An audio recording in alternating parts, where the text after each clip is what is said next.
Una de les idees que apuntava és que creia que la renovació que s'ha fet en el darrer any, que és el que hem de posar ara sobre la taula perquè és el que marca la línia que es pot seguir de cara a futur,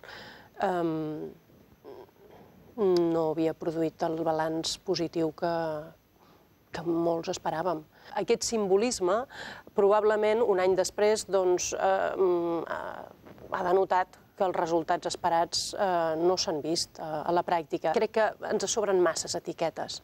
Al final, del que es tracta és de si Catalunya pot ser reconeguda tal com és, amb respecte, per tant, a la seva pròpia identitat, a la seva singularitat, dins d'una Espanya que la respecti així. Crec que la gravetat i la fragilitat del país en aquest moment, social i econòmica, institucionalment també, obliguen, en tot cas, si es fa una acció de suma, a fer una acció de suma més important.